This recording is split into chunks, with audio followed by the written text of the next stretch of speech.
Welcome to Unit 1 of Social Personality Development. In this unit, we're going to be discussing temperament. You may already be familiar with temperament, so let's get things started off by talking about a definition.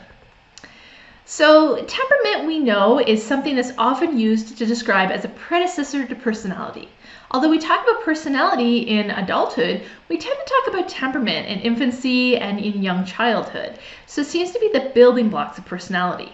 Many researchers also consider temperament to be sort of the bedrock of our individuality. That is where we start off being us, what makes us us, and everything else gets layered on top of our temperament. Now there's lots of different schools of thought in temperament, which we're getting into in this unit. We're going to start things off not so much with the school of thought, but a pretty robust definition that a lot of developmental psychologists have come to rely on. And so Robert McCall's definition of temperament is something that is relatively consistent. It's biologically inherent, so it's in our DNA and we have it when we're born, but it's more than just our traits. It's also how our traits are expressed in certain contexts. It's the idea that in a certain environment, people with certain traits may do certain behaviors.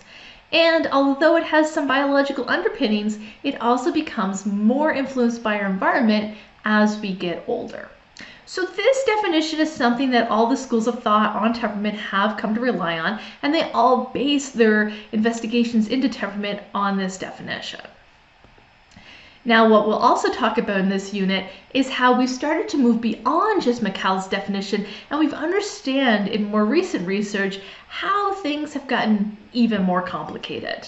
For instance, we know that temperament can be somewhat stable, but not all traits are the same level of stability. In fact, temperament tends to be heterotypic, not homotypic.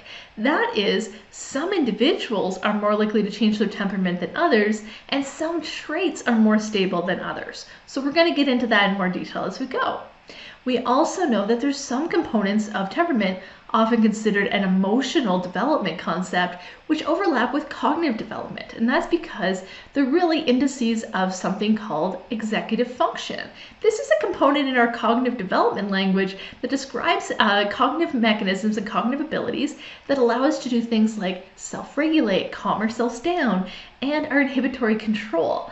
So this is the idea about not lunging forward and eating the marshmallow when you're promised 2 marshmallows if you don't, or ability to hold your attention on something. So some components of temperament, which is considered an emotional development construct, overlap with our cognitive development.